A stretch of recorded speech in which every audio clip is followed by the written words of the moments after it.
Bonjour et bienvenue dans ce nouvel épisode de Learning by Doing, le rendez-vous de celles et ceux qui font de l'apprentissage le moteur de leur équipe. Je suis Baptiste Bézé, cofondateur de Team Bakery, une jeune entreprise qui aide les équipes à mieux travailler ensemble.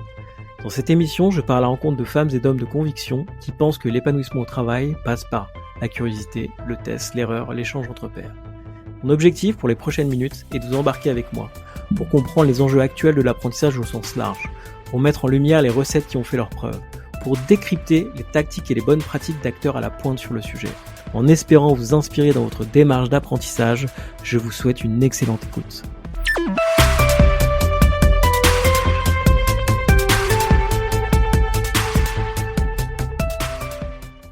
Salut Alexis, comment vas-tu ?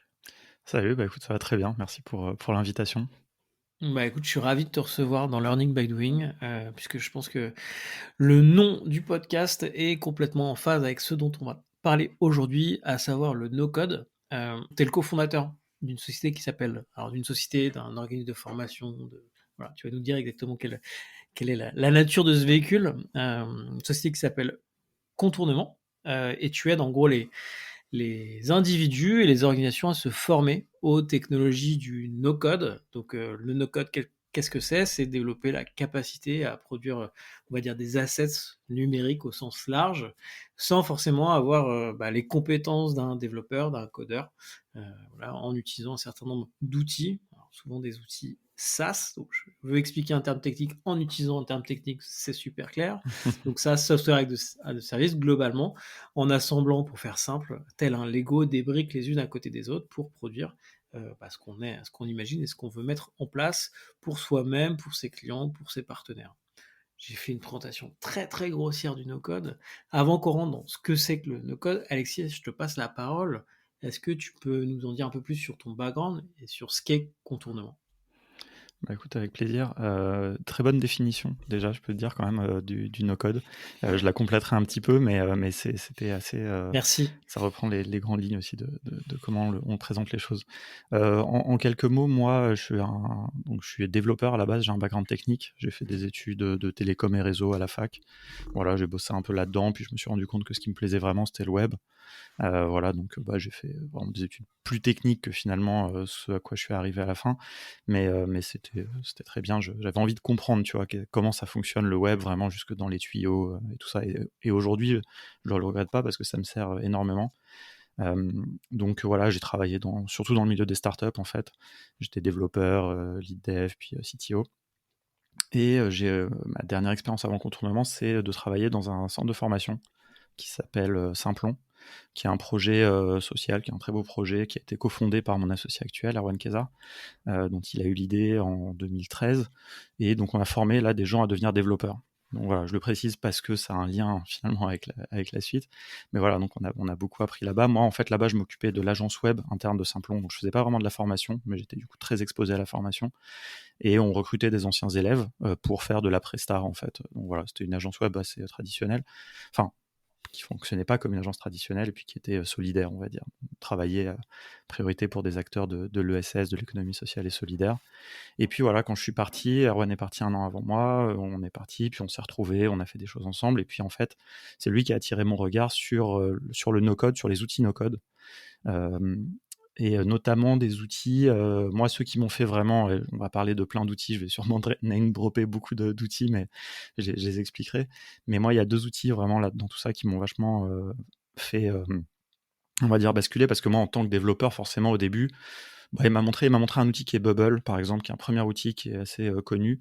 Et moi, en tant dev, et Bubble était vraiment au début de son développement, ça m'avait pas trop impressionné. Bubble, c'est un outil qui permet de faire des applications, vraiment au sens large, pas que des applications mobiles. C'est aujourd'hui un outil qui est extrêmement puissant. En 2015, j'avoue que moi, en tant que dev, j'étais là, ok. Et puis quelques années plus tard, en 2018, il m'a montré Airtable, qui est un outil qui permet de gérer des bases de données. C'est un peu, on dit un peu Excel sous stéroïdes, c'est un peu Excel du futur, enfin voilà, et là, c'est la première fois que je me suis dit, putain, c'est un vrai outil hyper visuel qui permet de faire des bases de données relationnelles. Un concept qui est très technique. Moi, en tant que dev, j'ai beaucoup manipulé des bases de données MySQL, etc. Je veux dire, c'était un truc pas évident. Moi, j'ai étudié ça à la fac et tout, pas évident, quoi. Et d'ailleurs, je voyais bien quand on formait des gens à Simplon, c'était un des trucs qu'ils avaient du mal à comprendre au début, quoi. Donc ça, déjà, je me suis dit, putain, ils ont réussi une super belle abstraction visuelle de la base de données. Donc ça, Airtable, ça m'a... Et puis après, un autre outil qui s'appelle Webflow, qui permet de faire des sites web, et qui permet de... Donc voilà, qui abstrait le métier du développement front-end, que moi, j'ai beaucoup fait en tant que dev. Là, je me suis dit, putain, les mecs, ouais, ok. Tout ça, ce truc de no-code, 2018-2019, ça commence à avoir du sens. À côté de ça, bah, on était plus ou moins libre avec Erwan, on cherchait des idées, il y avait, il y avait personne en France vraiment qui parlait de ça, en tout cas très peu.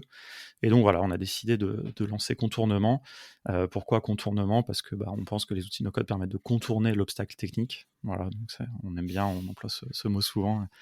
Et c'est assez cool. C'est une société, c'est un centre de formation, mais pas vraiment, on n'est pas Calliope, etc. Enfin voilà, je sais pas, ça parlera aux gens. On a choisi on a une toute petite structure, on était 2 jusqu'à il y a pas très longtemps. On est maintenant 5, on va dire, mais on n'a pas du tout la volonté de grossir trop. Et donc, notamment, on a choisi de pas aller dans tous ces trucs administratifs. On passe par des prestataires, voilà, pour porter cette activité. Donc voilà, donc on est une société. Je sais pas, on n'est pas une start-up non plus. On est une petite PME ou Une TPE PME. même. Voilà, on aime bien un peu ce côté très artisan. Voilà, on essaie de cultiver. Ok, alors on va rentrer sur deux sujets. Enfin, je pense qu'on va parler de deux sujets aujourd'hui. C'est un, effectivement, comment le no-code bah, va bouleverser, notamment les organisations, parce qu'en fait, il y a un vrai sujet derrière derrière l'aspect purement technique ou gain ou ouverture des possibilités au plus grand nombre, c'est qu'effectivement, ça peut bousculer un petit peu les équilibres et peut-être le pouvoir aussi dans les organisations. Et l'autre partie qu'on va traiter ensuite, je pense, c'est plutôt sur l'aspect formation. Vous avez aussi des modèles de formation qui sont assez innovants. Je pense que ça vaut le coup qu'on s'en parle. Euh, Avant ça, est-ce que tu peux nous expliquer, alors, formation no-code, qu'est-ce qu'on met derrière? Est-ce que c'est des formations par technologie? Est-ce que c'est des formations par type de métier, type d'application à créer? Comment vous êtes organisé là-dessus? Et est-ce que tu aurais quelques exemples un peu de formats que vous poussez, que vous mettez en place chez vos clients? Carrément. Alors bah, du coup, je vais compléter un petit peu ta définition déjà du no-code, tu vois, pour bien situer le truc. Après, je dirai un peu ce qu'on fait là-dedans, puisque nous, en fait, on couvre qu'une seule partie, finalement, une partie du no-code. Donc le no-code, c'est ce que tu dis, hein, c'est des outils qui vont permettre, il y en a beaucoup, hein, mais qui vont permettre de créer des livrables numériques, on va dire, tu as dit des assets numériques. Enfin, vraiment, ça, c'est très important. Ça, c'est pas tout et n'importe quoi. C'est vraiment pour faire des sites web, des applications, des outils internes, voilà, un peu numérique au sens large. Et surtout, en utilisant des outils où il n'y a rien à installer, qui sont dans le cloud. Ça, c'est très important dans notre définition parce que ça contribue énormément à la facilité de prise en main, à l'accessibilité de ces outils. C'est pas comme avant, il fallait un serveur, il fallait héberger ça. Enfin voilà, là, c'est tout en ligne, c'est tout dans le cloud. Donc, déjà, on enlève cette barrière. Et puis, l'autre barrière qu'on enlève, évidemment, bah, c'est qu'on n'a pas à lire ou écrire de code en utilisant ces outils. C'est que des interfaces visuelles. Donc, on fait de la programmation. Ça, c'est très important de le préciser, hein. No code, ça ne veut pas dire pas de programmation, mais c'est de la programmation visuelle à travers des interfaces. Et surtout des interfaces, ce qu'on voit dans ces outils qui nous intéressent, c'est que c'est des interfaces dont l'UX, dont l'ergonomie est hyper soignée. Et c'est pour ça, c'est vraiment une des composantes de cette révolution no-code. Révolution, c'est un peu fort comme mot, mais bon, de ce mouvement, je ne sais pas trop comment le qualifier. Mais voilà, c'est que normalement, tu arrives sur l'outil, tu vas un peu t'en sortir, quoi. C'est-à-dire que on pourrait dire c'est pareil dans Excel, on peut taper des choses dans les cases, mais voilà, là, on est sur des choses, on va faire des choses plus avancées. C'est-à-dire que pour moi, avant, qui gérait des bases de données MySQL, par exemple, à la main, bon, bah, c'est pas du tout visuel, c'est du code, c'est des lignes de code, c'est des requêtes. Bah, là, tu arrives dans Airtable, franchement, déjà, c'est joli. Les bonnes fonctionnalités sont aux bons endroits. Alors, le seul truc qu'on regrette un petit peu, c'est que bon, tout est en anglais pour l'instant, mais petit à petit, ils vont finir par les traduire. Mais voilà, donc ça, c'est un truc qui est important. Et le deuxième truc que je vais ajouter après cette définition, du coup, c'est il y a deux grandes catégories, deux grands aspects en fait dans le no-code. Il y a l'aspect le plus connu, c'est la création d'applications. C'est ce que tout le monde voit, c'est les porteurs de projets, c'est des gens qui veulent faire une marketplace, qui veulent faire... Et ces gens-là, ils vont aller vers des outils comme Bubble, énormément. L'outil le plus connu, c'est un super outil d'ailleurs pour faire des marketplaces. C'est un outil qui nécessite quand même une certaine courbe d'apprentissage. Mais voilà, ça c'est un peu la face émergée de l'iceberg, on va dire. C'est toute cette création de sites web, d'applis mobiles, hein, aussi, pourquoi pas, hein. Il y en a aussi, hein. Il y a des outils comme Adalo, par exemple, qui permettent de faire des applis mobiles, vraiment que tu vas déployer sur les stores et tout, quoi. Mais c'est très grand public, on va dire. Et puis après, il y a l'autre partie qui, à notre sens, concerne en fait beaucoup plus de monde. et qui va aussi peut-être un peu plus t'intéresser, je pense, c'est toute cette partie outillage interne, productivité quelque part, même si c'est pas un mot très joli, mais c'est voilà, à l'intérieur d'une organisation, quelle que soit sa taille, hein, comment on peut faire pour automatiser des processus, pour les numériser, tu vois, c'est un peu cette transformation digitale dont on parle beaucoup, que les consultants aiment bien. Bah, nous, on a l'impression que voilà, le no-code, là, ça permet vraiment ça, quoi. Ça permet vraiment de mieux travailler, peut-être moins travailler, pourquoi pas, plus efficace, arrêter de faire des copier-coller, des trucs enfin, on a vu tellement hein, des gens qui ont des fichiers Excel affreux, tu vois, tous les matins, ils font des copier-coller de colonnes, etc., pour nettoyer leurs fichiers. Puis après, hop, c'est un espèce de travail de Sisyphe, tu vois, où tous les jours, tu reprends ça. Voilà, bah, le but, c'est de se débarrasser de ça. Et ça, c'est la partie chez Contournement qui nous intéresse le plus, c'est ce qu'on appelle les no-code ops. Alors, les Ok. ops, il y a plein de mots, hein. Il y a les sales ops, il y a les... Enfin, voilà, dans l'univers des startups, maintenant, tous les départements quasiment ont un aspect ops, un aspect d'outillage. Même, par exemple, les designers, maintenant, il y a une discipline qui s'appelle le design ops.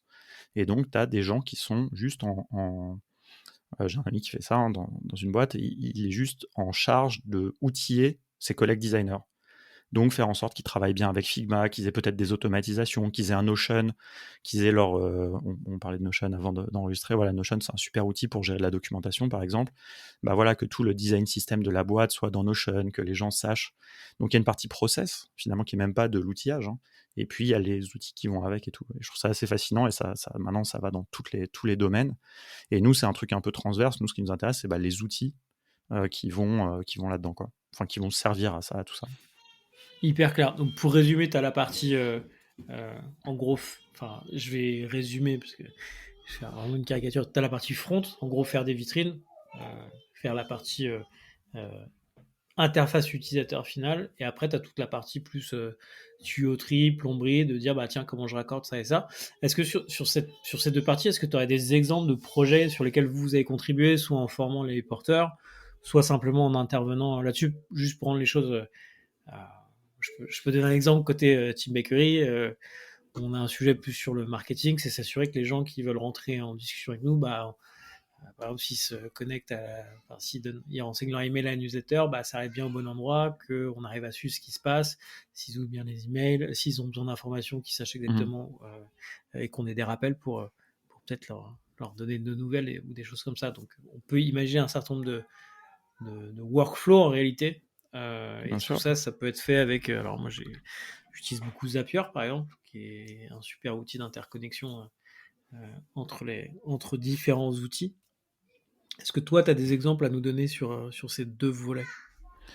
Ouais, alors sur le premier volet, c'est vraiment une activité maintenant qu'on fait plus du tout, mais quand on a commencé, on était là-dessus. On avait une formation side project où vraiment on accompagnait des porteurs de projets à faire, leurs projets. Ça, c'est vraiment le truc le plus typique. Donc avec, Bubble, par exemple, on a accompagné une fille qui avait un projet, super, tu vois, de mise en relation. Donc il y a beaucoup de ça, hein, c'est beaucoup marketplace, plateforme d'intermédiation et tout, mais voilà, mise en relation de clientes avec des coiffeuses afro et des maquillages, attends, des esthéticiennes pour la préparation de mariage. C'est une niche hyper précise, mais en même temps, c'est un vrai marché, quoi. C'est-à-dire qu'il n'y a pas assez de culture où quand même tout ce qui concerne les cheveux afro et tout, qui ont des spécificités très particulières, ne sont pas forcément adressées, tu vois, par les coiffeurs normaux et tout.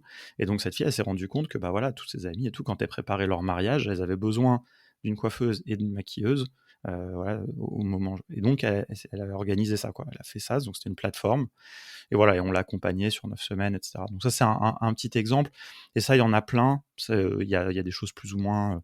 Mais voilà, et ça, maintenant, en fait, c'est pas que ça nous intéresse moins, il en faut. Mais on a choisi de plus s'axer sur voilà, tout ce qui va concerner les entreprises, enfin les besoins. En fait, ça peut être des assos aussi en travail. On a plein d'assos, tu vois, peut y avoir plein de, voilà, de différents contexte, voilà, c'est ça qui est important. Des freelances aussi, mais voilà, comment on peut les aider à mieux travailler, à mieux s'organiser, à mieux organiser leurs données. Donc typiquement, c'est l'exemple que tu donnais, voilà, nous c'est exactement ça. Je sais pas, hein, par exemple, ce matin j'ai reçu un mail d'un client, donc nous on fait que de la formation, je reviendrai peut-être là-dessus, mais donc on fait pas du tout de prestations, d'accompagnement, on fait que de former les gens. Et donc au bout de 6 mois, on demande aux gens, est-ce que tu as une histoire sympa à nous raconter de ce que tu as fait? Et donc il y en a un ce matin, il me disait, donc il a utilisé voilà, Zapier par exemple et Conto pour pouvoir automatiser tu sais, les justificatifs de notes de frais, par exemple. Voilà, ça c'est un usage hyper banal. En fait, quand tu connais ces outils, ça va très vite. Mais voilà, ça t'évite tous les jours, peut-être 5 minutes, ça dépend de la taille de ta boîte, mais à aller prendre ton email, prendre ta pièce jointe, la déposer dans un drive, etc. Voilà, ça c'est exactement ce genre de choses. Ça c'est le niveau un peu zéro, on va dire. C'est remplacer des petites actions comme ça, déclencheur action. Et puis après, il y a ce que tu évoques, tu vois, ce que tu évoquais, vraiment des workflows, vraiment des processus en fait entiers que tu vas numériser. Je sais pas, un exemple qu'on aime bien, l'onboarding par exemple. Ça, c'est quelqu'un, alors c'est pas un de nos clients, mais c'est quelqu'un que j'ai interviewé dans mon podcast, qui est pourtant dev, hein, c'est le dev de l'agence Cosa Vostra de Mathieu Stéphanie, là, qui fait. Donc lui, c'est le CEO, il était dev, et donc il raconte comment il Bruno, a. coucou Voilà, Bruno Bruno. Soulez. Ouais, voilà, donc il nous racontait comment il a automatisé le processus d'onboarding avec Make, qui est un outil d'automatisation concurrent de Zapier. Et c'était incroyable, tu vois, parce qu'il disait, bah, avant que j'arrive, il y avait déjà un processus, mais il n'était pas digitalisé. Donc, il n'était pas toujours bien fait, il n'était pas toujours fait dans le même timing. Et il a suffi, entre guillemets, de le numériser. Déjà, ça permet de le rendre cohérent, de le rendre pertinent, qui se déroule toujours pareil. Et comme ça, tu as un nouveau collaborateur, bah, tu as une séquence qui se déclenche, même s'il y a certains bouts qui sont manuels. Forcément, je veux dire, se lever, apporter l'ordi au nouveau collaborateur, ça, tu feras toujours dans la vraie vie. Mais peut-être tu as reçu un mail, toi qui es la personne au RH qui gère ça, tu as reçu un mail qui dit va apporter maintenant l'ordi. Et donc en fait, tout ça, je trouve que c'est un super exemple parce que l'onboarding, on arrive bien à imaginer dans sa tête quoi, la signature de contrat, récupérer les accès pour Google Suite, tout ça, tu vois, cette suite d'enchaînement quoi. Hmm. Donc voilà, un petit peu. Et moi, je l'ai vu ailleurs, et puis après, on pourra peut-être parler effectivement de ce que ça bouleverse peut-être dans les plus grosses boîtes en termes comment dire, d'efficacité. Souvent dans les grosses boîtes, on a ce sujet de les ressources techniques sont rares, donc du coup les roadmaps sont très longues, donc du coup c'est dur d'avoir de l'innovation, de tester des nouvelles choses. Un simple exemple sur des structures de la taille dont tu parlais, il y a ce sujet aussi de relation par exemple entre les sales, le marketing et les sales et les chefs de projet, par exemple. Quand un projet est vendu, on se rend compte que effectivement, quand tu arrives à connecter correctement ton CRM, donc l'endroit où tu suis un petit Bien peu sûr. tes clients quand ils passent une étape, donc un projet est vendu, ça peut déclencher une séquence d'actions automatiquement pour s'assurer qu'on a déjà récupéré tout le contexte sur le projet, qu'on a déjà peut-être des templates de kick-off tout prêts Mm. pour le chef de projet, qu'il a déjà toutes les infos sur qui est le client, quelles sont les choses à savoir sur ce dernier. Enfin voilà, ça c'est hyper intéressant aussi. Non pas qu'il ne fallait pas se parler, c'est pas du tout ça le sujet, mais simplement se dire, bah tiens, au moins on n'a pas de trou dans la raquette, tous ces trucs qu'on a l'habitude de refaire une fois, deux fois, trois fois à la main, au bout d'un moment on peut se poser la question de comment les automatiser. Il y a un autre sujet lié à ça et sur l'impact aussi que ça a dans les organisations. J'en ai parlé rapidement, c'est qu'on se rend compte qu'il y a donc le no-code, c'est quand même quelque chose de beaucoup plus accessible que le code classique, comme son nom l'indique.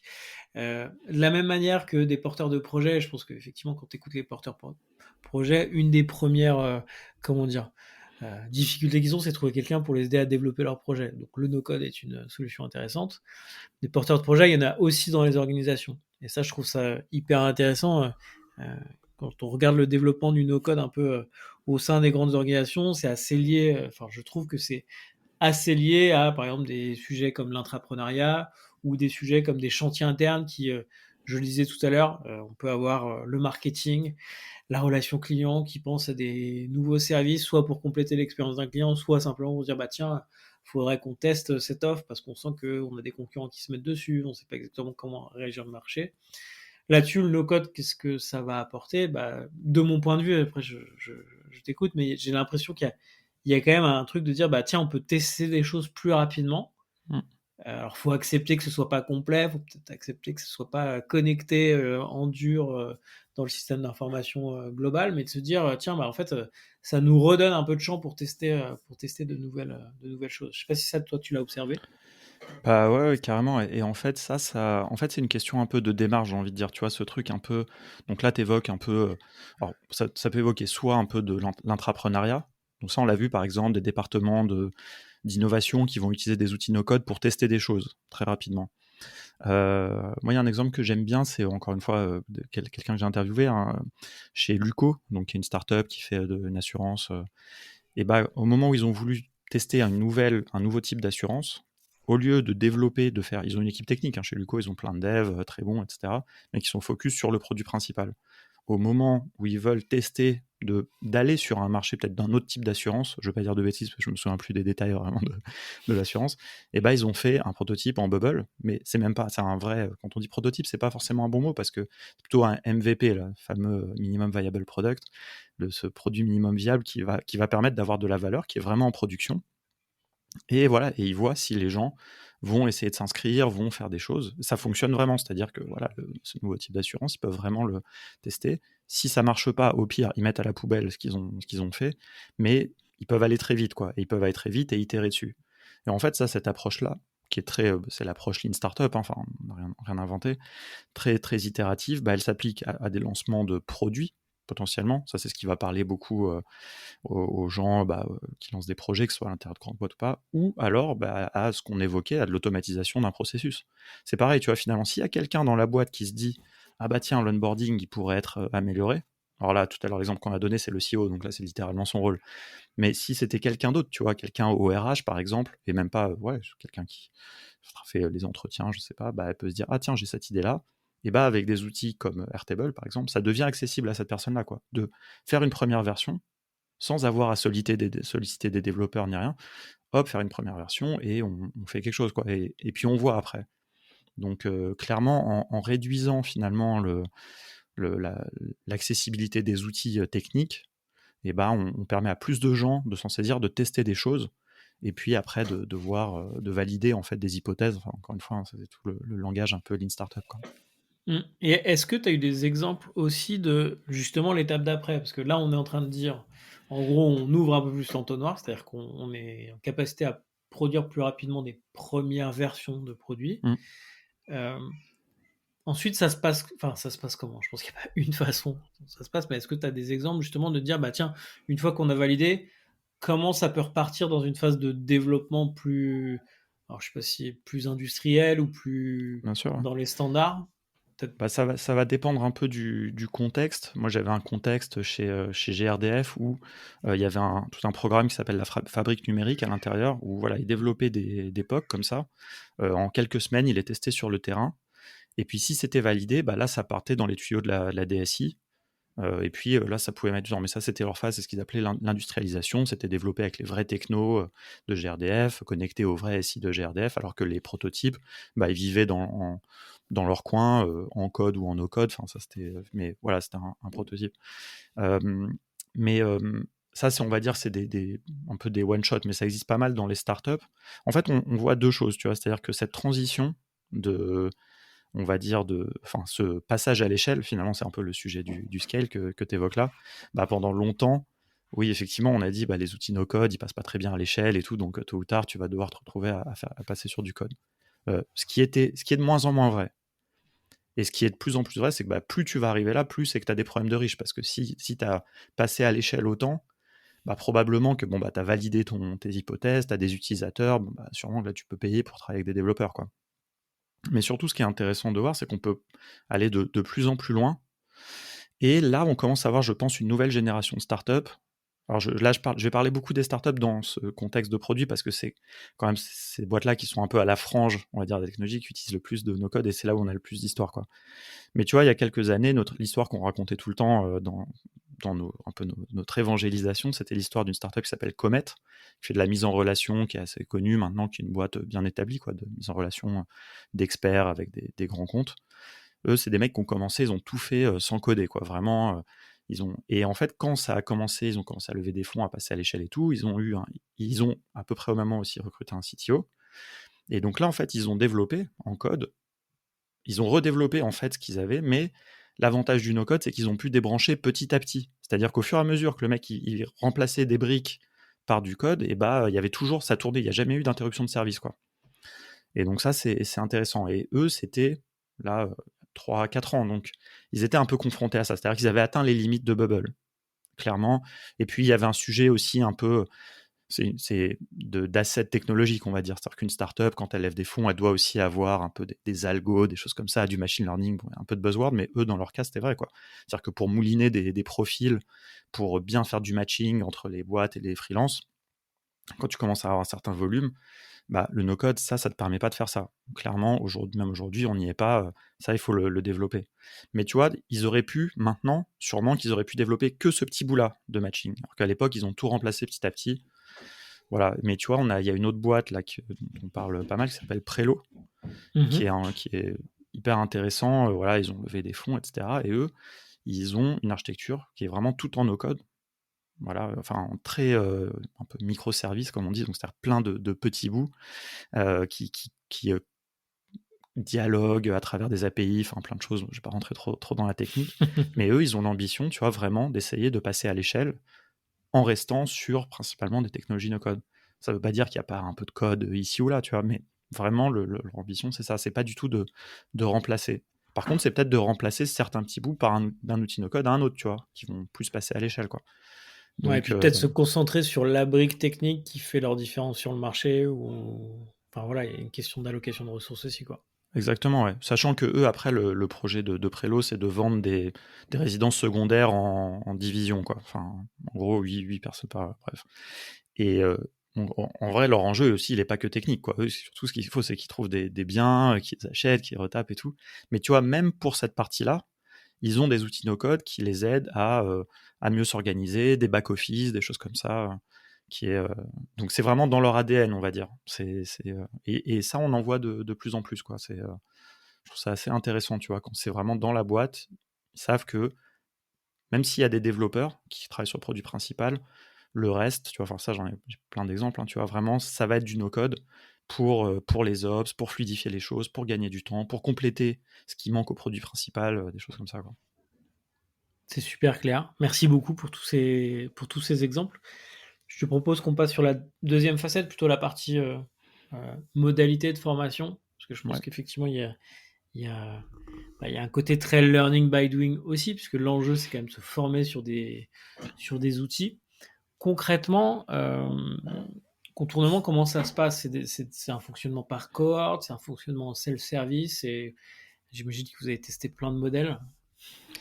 Ouais, on a testé différentes choses. Alors, on a deux activités. Une activité vraiment B2C, donc self-serve, comme tu dis, que je vais un peu plus détailler parce que ça, c'est moi qui m'en occupe. Et on a une activité B2B, un petit peu plus traditionnelle, mais quand même, on essaie aussi d'innover dans les formats. Ça, c'est mon associé Erwan qui s'en occupe. Voilà. Mais donc, dans notre activité principale, quand on a commencé, en fait, pour le dire très simplement, en 2019, on voulait être le wagon du no-code. Voilà, donc je pense que le wagon, ça parle à tout le monde, c'est clair, c'est un bootcamp de code très connu que nous, on admire beaucoup. Ouais, tu voulais dire quelque chose? Non, non, je Voilà. sais pas quand sortira ton épisode, mais j'ai reçu Clément qui est en charge du wagon, Ok, ça fera version écho. Ouais. B2B, donc je pense qu'effectivement, ça fera écho, très bien. Ouais. Je Alors nous, remettrai les épisodes, je les croiserai ouais. dans les descriptions. Nous, ce qui nous intéressait, enfin moi, c'était le wagon plus B2C, quoi, Ouais, justement et finalement notre activité B2B de contournement ressemble pas mal à l'activité B2B du wagon en l'occurrence. ok. Mais donc sur le B2C, en fait, on a commencé. Clairement, il n'y avait pas du tout de marché, il y avait personne qui était intéressé par faire 9 semaines de no code. Donc et puis surtout le Covid est arrivé. Et donc quand le Covid est arrivé, et ben voilà, il a fallu s'adapter. Et c'est là où on a commencé à faire des formations en ligne. Et donc, vraiment, modalité un peu classique, on va dire, tu payes voilà, une certaine somme et puis tu as accès à plein de vidéos qui te montrent, qui te forment. Alors, on a une formation d'initiation qui est un petit peu transverse. Tout est toujours autour de la pratique. C'est vraiment. C'est pas que de la pratique. Nous, en fait, on a une approche assez. À part cette formation d'initiation qui est un petit peu un panorama du no-code, mais toujours en mettant les mains dedans. Sinon, c'est des formations par outil. Et les formations par outil, on a un peu cette envie qu'elles soient très exhaustives. Et donc, à la fois exhaustives dans les fonctionnalités de l'outil et dans les cas d'usage, puisque c'est des outils qui sont flexibles. Ça, je ne l'ai pas forcément dit dans la définition, mais nous, ça, c'est un truc qui est important pour nous, c'est qu'un outil no-code, il doit être flexible. Je veux dire, un CRM, c'est pas un outil no-code, quoi. Par contre, Airtable qui permet de faire des CRM et de la gestion de projet et de la gestion de planning, etc. Ça, c'est un outil no-code. Et donc, dans nos exercices, donc c'est toujours pareil. En gros, c'est divisé par chapitre. On a 3 niveaux de formation. Dans chaque niveau, il y a 3-4 chapitres. Fin de chaque chapitre, il y a un exercice. Et chaque exercice est différent. Une fois, ça va être gérer une base de contact. Une fois, ça va être faire de la compta. Une fois, ça va être la gestion de projet. Voilà, on essaie de faire plein de... Donc voilà, c'est... Mais après, par contre, chaque vidéo, on essaie de faire des vidéos de 10 minutes max pour la très très découpée. Et puis voilà, et donc on va comme ça parcourir tout très progressivement. Nous, un truc qui est très important pour nous, c'est vraiment de s'adresser que... Enfin, on considère que tout le monde, quasiment, peut se former à ces outils, à condition d'être quand même à l'aise avec le numérique. Voilà, ça c'est, je veux dire, si tu sais pas envoyer un email, ça va être compliqué. Et ça, à la limite, il faut faire une préformation, etc. Et ça, c'est un autre sujet qu'on connaît bien aussi. Hein. Enfin, c'est plus un sujet d'inclusion et d'électronisme, etc. Mais voilà, ça, c'est pas le sujet de contournement. Et être motivé, ça, c'est un des trucs. Mais bon, voilà, ça par contre, nous, on sélectionne pas. C'est du self-serve, c'est pas un bootcamp. Donc, tu viens, t'achètes. Et puis, si tu suis pas la formation, c'est dommage. Nous, on fait tout pour que tu la suives. Mais OK. voilà, donc c'est un petit peu ça le principe de notre activité principale qu'on voit en ligne, quoi. Et donc, du coup, c'est que de la synchrone. Tu as pas de temps synchrone avec les étudiants? C'est que de la synchrone dans OK. ces formations-là. Et Par tu corriges contre, les ouais, exercices ou tu corriges les exercices ou tu leur, non, c'est juste tu leur donnes des devoirs, ils les font, ils les font pas? ouais, il y a en fait, t'as le brief de l'exercice, Ouais. et puis ensuite, t'as une vidéo où moi je le corrige, quoi, où je le fais en expliquant tout ce que je fais. D'accord, OK. À la fin de chaque niveau de formation, il y a un exercice qu'on appelle le passage de grade, parce qu'au début, on avait intitulé nos formations ceinture jaune, ceinture rouge, etc. On a un peu enlevé ça, mais on a gardé un peu le côté passage de grade, les gens ils aiment bien. Et donc à la fin, par contre, tu as un exercice que tu m'envoies, et donc là, moi, je regarde, et si c'est validé, tu reçois un petit diplôme qui n'a la valeur que voilà de notre formation, mais on essaie on le donne pas à tout le monde, c'est pas un certificat de De présence, complétion. je sais plus comment dire en français, là, de attendance, enfin, c'est Ouais. pas juste, si tu as regardé toutes les vidéos, ça suffit pas, il faut que tu fasses l'exercice, quoi. Voilà, donc ça, c'est OK. assez important pour nous. Et puis voilà, et donc 3 niveaux très progressifs pour que vraiment, même voilà, des gens qui débutent, on essaye de pas faire du tout de jargon. En fait, ça, c'est un truc qui est important pour nous, c'est d'essayer des fois, on s'amuse un peu avec ça, de franciser et tout. Enfin, voilà, en fait, pour n'exclure personne, parce que tous ces outils, déjà, ils sont en anglais. Et nous, on veut pas que nos formations et que le no-code en général soient réservés aux start-upers de Paris, quoi. Enfin, je vais dire un peu méchamment, mais voilà, nous, on veut que ça soit accessible au plus grand nombre, et parce qu'on pense que c'est notamment, surtout dans les TPE, les PME de partout, hein, de Paris ou de province, mais que ça a du sens, que ça va aider les gens. Donc voilà, on veut, et on a plein d'exemples comme ça, vraiment, ou des gens dans les assos aussi, tu vois, qui, bon, on a l'impression un peu traditionnellement sont un peu éloignés du numérique. Voilà, que là, enfin, vraiment, ça soit accessible à tout le monde. Donc ça, c'est très important. Ouais. Hyper clair. Et donc, du coup, alors en B2B ou dans les grandes organisations, parce que peut-être qu'il y a des individus dans les grandes organisations que vous formez de Mm. cette manière-là, comment ça se passe? Alors en B2B, à vrai dire, on ne vend pas énormément de formations en ligne, notamment à cause des mécanismes des financements de la formation pro, etc., qui font que c'est quand même un peu plus contraignant, c'est possible, mais bon, et puis les entreprises ont l'impression, aiment bien le présentiel ou le distanciel, mais synchrone en tout cas. C'est le truc asynchrone qui est un peu compliqué avec les financements, il y a plein de trucs, bon, je ne vais pas rentrer là-dedans, c'est pas très intéressant, et en plus je maîtrise pas du tout ça très bien. Mais donc voilà, et donc ça, on fait ça. C'est un peu les mêmes formations, mais en une journée. Voilà, qui est soit donc on a une personne avec nous, Louise, qui va les délivrer, ou alors on s'appuie aussi sur des freelances qu'on a formés, enfin des fois c'est des gens qui ont suivi nos formations, qui sont mis tellement à fond dans nos codes, qui sont devenus formateurs pour nous, donc c'est assez chouette. Et voilà, mais on va dans les entreprises et puis on les forme à la contournement. C'est les mêmes déroulés, hein, globalement, des exercices. Des fois on adapte un petit peu, parce qu'il y a un truc aussi que souvent les entreprises nous demandent, et alors ça on fait attention à ça. Les entreprises souvent elles veulent appliquer ça à leur contexte à eux. Et Ouais. donc ça c'est important, mais donc souvent elles nous disent oui, formez-nous à Airtable pour faire notre CRM. Et en fait ça on résiste généralement à faire ça. En général on fait toujours une première journée de Airtable avec nous, nos exercices pédagogiques, etc. Et après, pourquoi pas la deuxième journée, là, on va faire du Mise en pratique, sur-mesure, quoi. voilà, mise en pratique, adaptée, et auquel cas, nous, on prépare en amont, parce que quand on débute sur un outil, voilà, on n'est pas encore expert, et donc On n'a pas envie de leur dire, bah, OK, vous allez faire votre CRM, en fait, ils vont faire n'importe quoi, parce qu'ils maîtrisent pas encore. Donc d'abord, il faut un petit peu maîtriser, et ensuite on prépare pour mettre en pratique dans leur contexte. Et ça marche assez bien. Ou sinon, après, aussi des choses un petit peu hybrides avec du coaching, par exemple 2 semaines plus tard. On les forme, ils mettent en pratique sur leur truc à eux, et puis 2 semaines plus tard, ils nous posent des questions, enfin voilà, du coaching présentiel. Enfin, il y a pas mal de formules là-dessus où on essaye à la fois de ne pas réinventer la roue en permanence, donc on a des modules qui sont tout faits, qui sont bien validés, tu vois, qu'on a bien éprouvés. Et puis après, on regarde un peu les demandes un peu plus spécifiques, et puis on essaie d'être un peu malin par rapport à tout ça, quoi. OK, hyper clair. Pour illustrer ce point-là, plus B2B, est-ce que tu as alors je sais que tu nous as dit que c'était pas toi qui étais exactement sur cette activité, mais un projet que vous avez mené, récemment sur ce modèle-là? Ouais, je vais pas dire de bêtises. Non, mais par exemple, on a formé, en fait, on fait pas mal quand même d'initiation, on va dire. Tu vois, c'est-à-dire que les gens débutent. Donc, on a une société, par exemple, Sagaz Partners, c'est un grand cabinet, enfin une grande agence de design, à qui donc il y a une des assistantes de direction qui s'est prise de passion pour le no-code. Donc, elle a suivi nos formations, elle a suivi d'autres formations d'ailleurs. Et puis, elle a réussi petit à petit à un peu montrer la voie. Et donc, ils nous ont commandé formation pour qu'on initie une grande partie de leur équipe à des outils comme Airtable. Tu vois, et donc, après, à partir de là, on verra, il y aura peut-être une deuxième étape. Tu vois, mais c'est d'abord, il faut qu'ils découvrent l'outil, qu'ils le prennent en main, qu'ils puissent utiliser ce que, par exemple, Xenia a fait, tu vois, voilà. Mais il n'y a pas eu forcément. Ouais, après, je devrais préparer un peu quand même les exemples B2B. Non, mais tu vois, par exemple, j'ai un autre exemple avec Système U, on a fait un peu ce que j'évoquais, c'est-à-dire que Système U, et c'est des gens en plus de la DSI, il me semble, mais donc d'abord de l'initiation, voilà, de la découverte, surtout les outils d'automatisation, ça qui les intéressait. Et puis 2 semaines plus tard, avec un des freelances avec qui on bosse beaucoup, Xavier, et bah, on s'est posé avec eux, et puis ils ont fait part de leurs problématiques, et on a vu comment les résoudre. Et tu vois, mais le B2B, c'est aussi ces trucs, c'est des cycles assez longs, quoi. Enfin, tu connais Mmh, ça. bien sûr. Et donc, il y a des choses où finalement, on a commencé la relation peut-être il y a 1 an, donc il y a de l'initiation et du coaching, et puis là, on travaille peut-être sur une deuxième vague, tu vois, de choses. C'est un petit peu comme ça en plusieurs temps. Est-ce que tu vois arriver, merci beaucoup, hein, pour l'exemple et je t'ai pris un peu au dépourvu sur cette partie-là. Tu me l'as dit en plus que tu travaillais pas sur le B2B.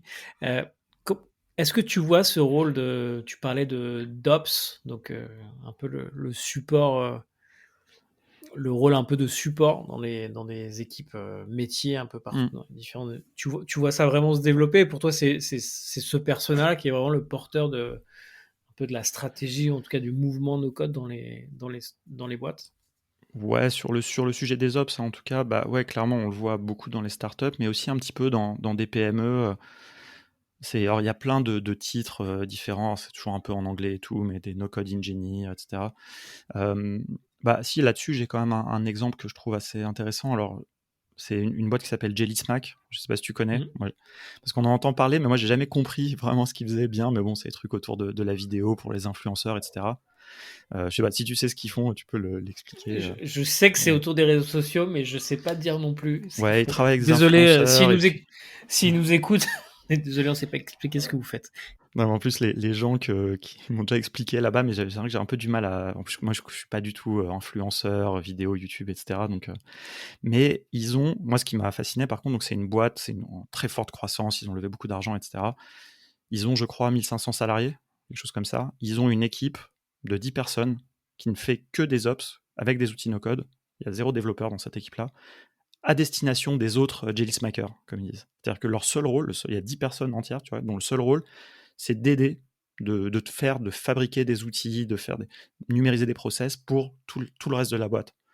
Et voilà, et ça, j'espère que ça va se généraliser, parce que voilà, quand ils me racontent ce qu'ils font, c'est génial, tu vois. Enfin, ils font, voilà, tout ce qu'ils font est sur mesure, mais sans réinventer la roue, quoi, quelque part. Donc il y a pas mal de boîtes. Il y a une boîte comme ça qui s'appelle GoJob aussi, qui fait de l'intérim un peu. Ils ont une équipe aussi qui est dédiée à ça. Donc bon, c'est quand même encore un peu start-up, mais ouais, je pense très sincèrement que bah, c'est là où il y a le plus d'usage, parce que c'est sympa de lancer des marketplaces et tout, mais en vrai, voilà, c'est une minorité de ce qu'on a besoin, quoi. Très clair. À notre petit niveau et pour témoigner, et j'en profite pour saluer mon associé Arnaud, nous, tout notre mécanisme qui envoie des box à nos clients, parce que nous, on envoie des box physiques à nos clients, Mmh. est automatisé via Airtable. C'est-à-dire que quelqu'un commande une box sur le site, ça crée la recette qui est envoyée à la fabrique de Saint-Sulpice, fabrique dans laquelle il y a Jocelyne qui a un iPad. Tous les matins, elle regarde les commandes à faire. Et donc, elle sait exactement ce qu'il faut qu'elle mette dans chacune des box avec le truc pour imprimer directement le bordereau et envoyer. Et tout ça, c'est fait avec des outils no code. Donc, Super, donc c'est super génial. exemple.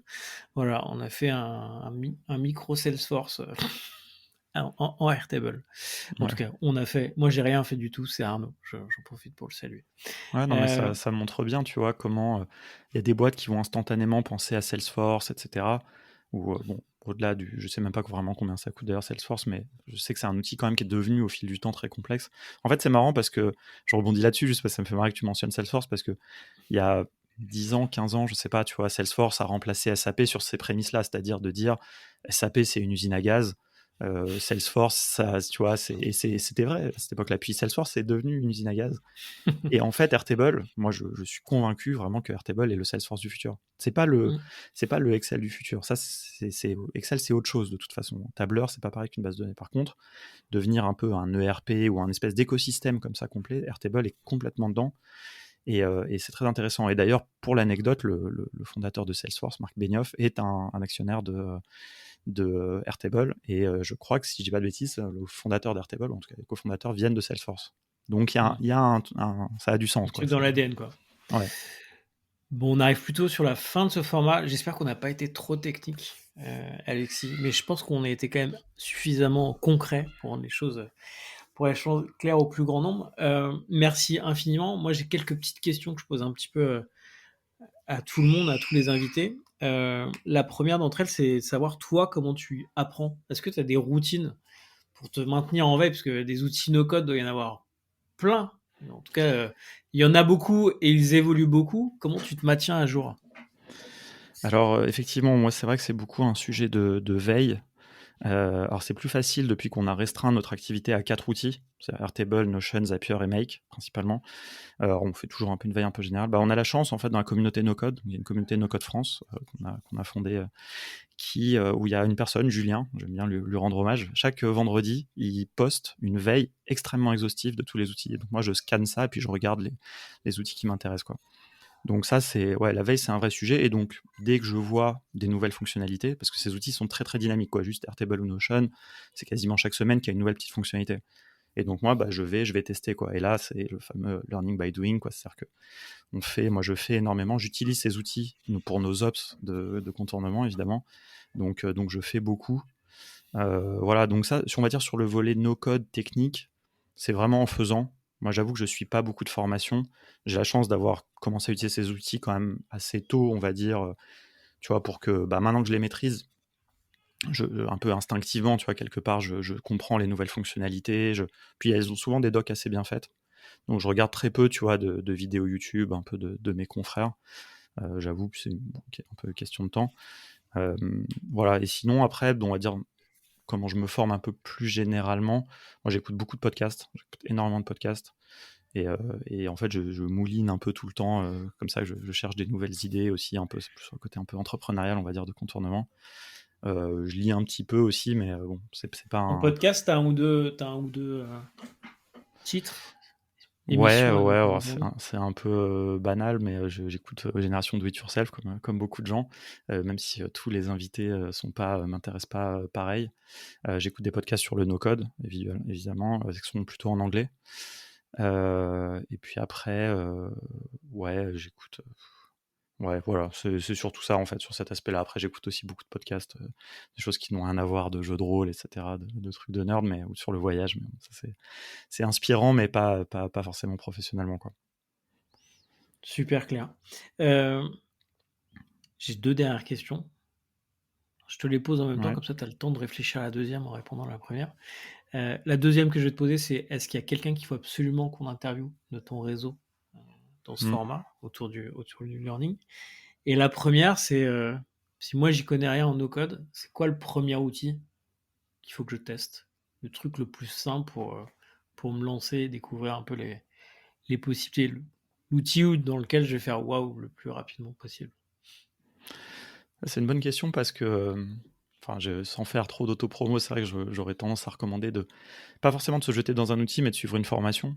Comme on a une formation gratuite, en fait, qu'on a rendue gratuite justement parce que pour découvrir un peu plusieurs outils. Mais si je devais en donner qu'un, celui qu'on a toujours, enfin même si bon, mon outil préféré c'est Airtable, mais un outil qui, je pense, fait vraiment la démonstration du no-code, c'est un outil qui s'appelle Glide, qui permet de faire des applications mobiles et aussi des applications desktop, qui est devenu plus complexe au fil du temps, parce qu'avant c'était littéralement, donc la proposition de base c'est tu prends un fichier Google Sheets que tu as, tu le charges dans Glide et lui il va te créer une application sur cette base-là.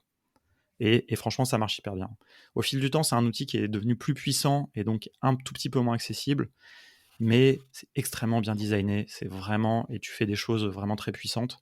Donc je trouve que c'est un peu, ça représente bien le truc parce que c'est à la fois le côté un peu application, un peu tu vois ce qu'on évoquait, et puis quand même l'usage principal de Glide et que eux souhaitent démocratiser, c'est plutôt l'usage de l'outillage interne. Je sais pas, tu veux faire un micro CRM par exemple, bah tu vois peut-être par exemple pour Jocelyne, t'as dit non, je me souviens plus Ah quand oui, c'est. Jocelyne. Peut-être que tu vois sur son iPad, elle pourrait avoir une application Glide qui lui montre les commandes et puis comme ça elle a juste un petit bouton à cocher pour dire qu'elle l'a envoyé ou un truc comme ça quoi. Donc sur de l'outillage interne, plein de petites applications, tu vois, un petit trombinoscope, tu veux faire plein de choses comme ça, c'est hyper utile. Donc ouais, je dirais Glide. Ok. Et ensuite, pour l'invité mystère, est-ce que tu as une reco? Bah du coup forcément moi c'est mon écosystème est très très no code, je vis un peu no code. Donc j'aurais pu dire mon associé Erwan, mais bon, c'est quand même pas mal de choses qu'on dit la même chose. Non, mais il y a quelqu'un qui s'est lancé dans le no-code en même temps que nous. En fait, on l'a su un peu plus tard. C'est Thibaut Marty qui fait un bootcamp qui s'appelle Auto. Enfin, et je trouve que c'est très intéressant ce qu'ils font. C'est très différent de nous. Et notamment, ils ont D'accord. réussi à faire un truc que je pensais pas être possible, c'est de faire un bootcamp complètement en ligne. Et en même temps, où il y a vraiment, ils ont très bien réussi, tu vois, l'effet de cohorte en fait, l'effet, la Ok. motivation, en faisant que chacun est chez soi, quoi.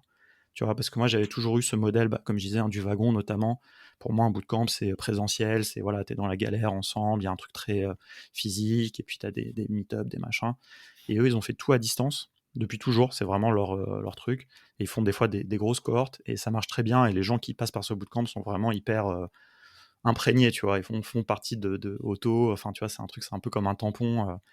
Et voilà, et c'est Hmm. vrai que nous, moi, ça m'a un truc que j'admire un peu parce que nous, les gens qui font nos formations, ils les aiment bien, on a des super retours et tout, mais c'est des formations beaucoup plus courtes, etc. Et donc, tu vois, je pense qu'ils se sentent moins, genre, vraiment alumni de contournement.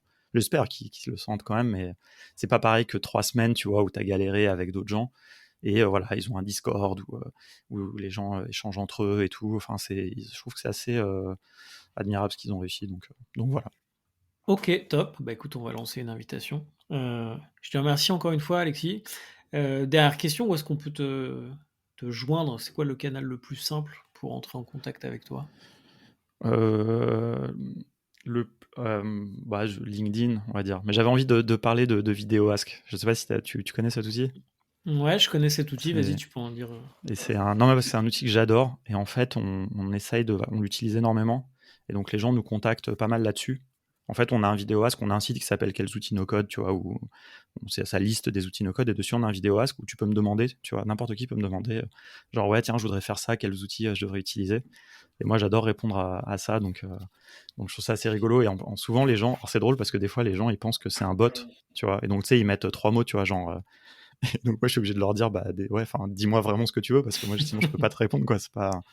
Et les gens sont hyper surpris, tu vois, de l'effet que ça fait de recevoir une Donc vidéo de vidéo quelqu'un. as, tu reçois une vidéo de quelqu'un qui dit bah voilà, j'ai compris ton besoin, tu peux faire ça, ça. Ok, Exactement. donc une consultation gratuite.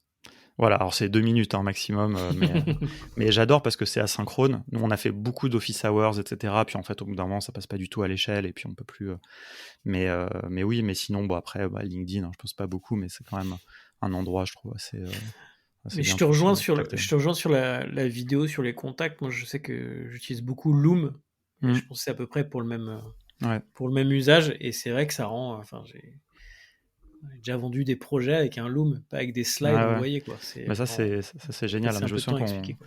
on en avait parlé quand on s'était parlé la première fois. Et c'est vrai que moi aussi, je fais ça des fois par email. Parce que Vidéoask, du coup, ça doit être à l'initiative des gens.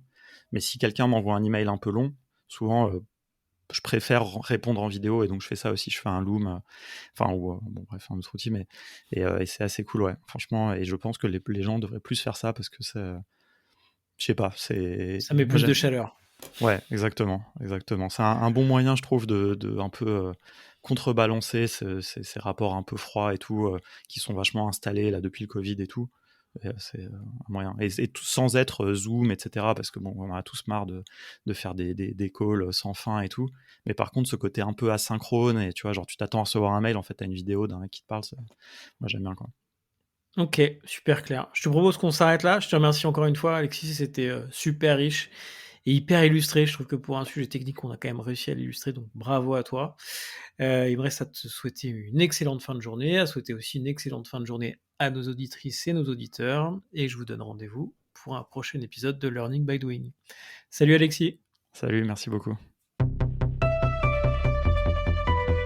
Merci beaucoup de nous avoir écoutés jusqu'ici. Si vous souhaitez aller plus loin et commencer à développer une culture de l'apprentissage autour de vous, pensez à vous abonner gratuitement à notre sélection hebdomadaire d'outils pratiques pour animer votre équipe. C'est disponible via le lien qui est en description de l'épisode. Si cet épisode vous a plu, parlez-en autour de vous. C'est la meilleure façon de le faire connaître. Vous pouvez aussi nous laisser un petit mot en commentaire. On lit tout et ça nous aide beaucoup à nous améliorer au fil des épisodes. Merci encore de votre soutien et je vous dis à très vite pour un prochain épisode.